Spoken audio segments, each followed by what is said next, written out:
आप लोगों को कंट्रोल नहीं करना है, ये बात ध्यान रखो। वो लोग मूर्ख हैं जो वासना को रोकना चाह रहे हैं, कंट्रोल करना चाह रहे हैं। इससे क्या होगा ये बताओ? ये कोई ऐसी चीज तो है नहीं कि जिसे तुम बॉक्स में रखकर 7 समुंदर पार जाकर फेंक आओगे और फिर से वापस नहीं आएगी। वो है तो तुम्हारे अंदर ही। अगर आज तुम इसे रोकोगे, अगर आज तुम इसे दबाओगे, तो जब तुम 45 और 50 के हो जाओगे, तब तुम अपने बच्चों के सामने भी इस वासना को दोहराओगे। सामने तो नहीं, पर हां छिछोरागर्दी जरूर करोगे। 50 की उम्र के बाद भी नारियों के पीछे तुम तब भी ललचाते हुए भागोगे, तब भी तुम्हारी डाल टपकेगी, तब भी तुम में यही वासना होगी। वरना तुम आज अपने आप को देख लो, कितना कंट्रोल कर पाते हो तुम। जब तुम 2 महीने 3 महीने में भटक जाते हो, और अगर आज तुम इसे दबा रहे हो और आज तुम इसे चाहकर भी नहीं रोक पा रहे, इतना जवान होने के बाद भी नहीं रोक पा रहे और इसे दबाना चाहते हो, तो यही वासना उभर कर डबल तरीके से 50, 45 या 70 या बुजुर्ग उम्र में जरूर वापस आएगी। वो कभी भी आ सकती है, उसका कोई टाइम नहीं है। तुम्हें इसको दबाना नहीं है, ये बात ध्यान रखो। तुम्हें इससे लड़ना नहीं है और तुम्हें इसको कंट्रोल नहीं करना। ध्यान दो बात को, ना ही दबाना है, ना ही कंट्रोल करना है और ना ही इससे लड़ना है। बस तुम्हें इसको रूपांतरित करना है, इसको परिवर्तित करना है। देखो, वासना के परिवर्तित करने के बहुत सारे तरीके हैं। अगर तुम रामकृष्ण परमहंस को देखो, जो स्वामी विवेकानंद के गुरु भी थे, अगर उनको देखो तो उन्होंने मां शब्द में इसको परिवर्तित किया, उन्होंने भक्ति भाव में इसको परिवर्तित किया, उन्होंने प्रेम भाव में इसको परिवर्तित किया। वो हमेशा प्रेम में रहते थे, हमेशा भक्ति भाव में रहते थे, वासना में नहीं। अगर तुम स्वामी विवेकानंद जी को देखो या किसी भी देशभक्त को देखो या ऐसा इंसान जो मुक्ति के मार्ग पर था, अगर उसे देखो तो उन्होंने लोगों की भलाई के लिए इसे परिवर्तित किया। वो ना तो उसे कंट्रोल करते थे, ना ही उसे दबाते थे और ना ही ये सोचते थे कि मुझे इसे परिवर्तित करना है। नहीं, बस तुम्हें बदलना होगा इसे किसी चीज में, और सबसे पहले से बदलने से पहले इसको समझना होगा, इस वासना में उतरना होगा। क्योंकि अगर तुम आज इससे भागोगे, इसे दबाओगे, तो कल तुम इससे बच नहीं सकते। क्योंकि जब तुम्हारी उम्र ज्यादा हो जाएगी तो तुम इतना भी कंट्रोल नहीं कर पाओगे कि जितना तुम आज कर पा रहे हो। आज तो तुम युवक हो, इसीलिए खुद को जैसे तैसे रोक पा रहे हो, तुम में क्षमता है। लेकिन जब तुम्हारी उम्र बढ़ जाएगी, जब तुम वृद्धावस्था में आ जाओगे, तब तुम में इतना संयम भी नहीं होगा कि तुम खुद को रोक पाओ। और जब तुम्हारी बेटियां हो जाएंगी बड़ी बड़ी, तब तुम उससे छुप छुप कर नारियों के पीछे भागोगे। तब सोचो तुम्हारी निगाहें तुम्हारी बेटी और बच्चों के सामने कैसी होगी। वासना को समझना होगा, भागना नहीं है। आज ही इससे परिपूर्ण हो जाओ या आज ही इसे परिवर्तित कर लो। अब तुम्हारे मन में सवाल आएगा कि मैंने परिवर्तित तो बोल लिया, लेकिन इसे करे तो कैसे करे? देखो, मैंने अभी तुम्हें 2 उदाहरण दिए कि रामकृष्ण परमहंस ने कैसे किया, स्वामी विवेकानंद ने कैसे किया।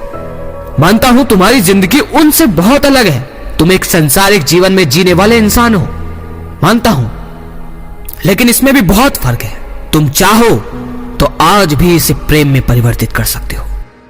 बस तुम्हारे शब्द और तुम्हारे विचार और तुम्हारी सजग रहने की शक्ति थोड़ी गहरी होनी चाहिए।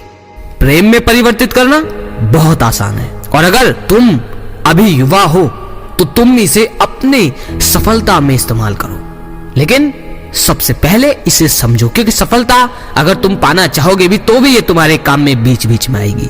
और अगर सबसे बेहतर भाव तुम्हें चाहिए जो इसे बहुत आसानी से परिवर्तित कर सके, तो वो है प्रेम भाव। प्रेम भाव वाकई में बहुत काबिल तारीफ है। इस भाव में अगर कोई परिपूर्ण हो जाए, इस भाव को अगर कोई समझ ले, तो तुम्हारी जो कामुकता है वो ढीली पड़ जाएगी, ठंडी हो जाएगी। प्रेम भाव में सबसे आसान तरीका है कि पहले अपने शब्दों को बदलो। कि मान के चलो, आजकल के जो नवयुवक हैं, अगर वो रास्ते में किसी नारी को देखें तो देखते ही पता क्या बोलते हैं, अरे क्या पटाखा जा रही है, या बोलेंगे क्या माल है, या क्या चीज है। इस शब्द का इस्तेमाल करते हैं, और ये शब्द उन्हें नहीं पता कि उन्हें कहां तक ले जाता है। जब हम कहते हैं कि क्या चीज जा रही है, तो उसे खाने की, उसे नोचने का मन करता है, उसे सेक्स भावना उत्पन्न होती है। और यही बात अगर तुम किसी नारी को ये कहो कि आप बहुत प्यारे लग रहे हो, आप में वो कामुकता वाला भाव नहीं रहेगा, चाहकर भी नहीं रहेगा।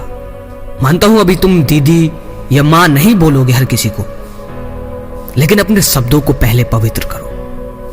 अपने शब्दों में बहुत पवित्रता लाओ, अपने विचारों में। भले ही तुम नारी को देखकर ना बोलो, लेकिन मन में इस चीज को दोहराओ, समझो। और यही पवित्र शब्द प्रेम भाव बनाते हैं। आप वरना देखना इंस्टाग्राम पर, यूट्यूब पर जब भी कोई अधनग्न लड़की दिखे या कोई भी रोमांस दिखे, उन्हें देखकर एक बार उस नारी को देखकर ये बात बोलना कि आप बहुत प्यारे लग रहे हो, और बहुत धीमी गति से, बहुत बहुत प्यार से और गहराई से सोच करके आप बहुत प्यारे लग रहे हो। ये शब्द बोलते ही तुम देखोगे कि तुम्हारे अंदर वासना का बहुत भाव कम हो गया है। तुम प्रेम भाव में चलते जा रहे हो। और सबसे जरूरी, आप इसे अपनी सफलता में इस्तेमाल करो।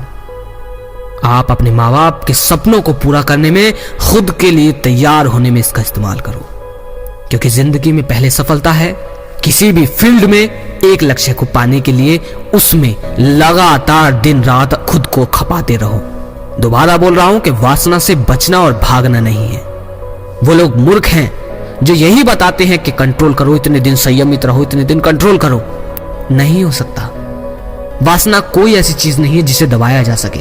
भूख को तुम कुछ मिनट दबा सकते हो, किसी बहाने रोक सकते हो, कंट्रोल कर सकते हो, लेकिन जब वो बढ़ती चली जाएगी तो इतनी तीव्र हो जाएगी कि तुम्हें खाने को बहुत ज्यादा उत्सुक और प्रेरित करेगी। हालांकि वासना कोई शारीरिक जरूरत नहीं है, बस मैंने उदाहरण के लिए आपको बताया। तुम्हें भागना नहीं है, क्योंकि ये तो तुम्हारे शरीर का ही अंग है अगर देखी जाए एक तरह से तो। बस इसे समझना है। तुम बहुत मूर्खपने का काम कर रहे हो अगर तुम लोगों के कहने पर इसे कंट्रोल और इसे दबा रहे हो। खुद को ब्रह्मचारी कहकर और ये नाम रखकर और खुद को बहुत भटकाने की कोशिश कर रहे हो, दबाने की कोशिश कर रहे हो, लेकिन कब तक? ये तुम मूर्ख वाला काम कर रहे हो। कंट्रोल करोगे तो पागल हो जाओगे, क्योंकि तुम खुद अपने आप को देखो कि तुम कितने साल से कंट्रोल कर पा रहे हो। कैसे कैसे खुद को तुमने एक एक सेकंड भटकाया है, कैसे कैसे ध्यान को इधर से उधर बदला है, कैसे कैसे कंट्रोल कर पा रहे हो। दबाते हो कि नहीं मैं रुकूंगा रुकूंगा, नहीं करूंगा नहीं करूंगा नहीं करूंगा। ये हालत है। ऐसे नहीं, ये गलत है, मूर्खपना है, पागल हो जाओगे, गुस्सा आने लग जाएगा खुद के अंदर, क्रोध पैदा हो जाएगा। ये नहीं करना। और तुम आज तक इसमें इसीलिए सफल नहीं हुए क्योंकि तुम गलत रास्ते पर थे। गलत ज्ञान का तुम्हें पर्दा दिखाया गया। अगर लगे शेयर करने लायक तो प्लीज करो। आपके शेयर से मुझे हेल्प मिलती है और मेरे भाइयों को बहुत हेल्प मिली है, और मैं उनका बहुत बड़ा आभारी हूं जो मेरे भाई मेरी हर वीडियो को शेयर करते हैं। बहुत बहुत धन्यवाद। अगली वीडियो में फिर मिलते हैं। जय श्री कृष्णा।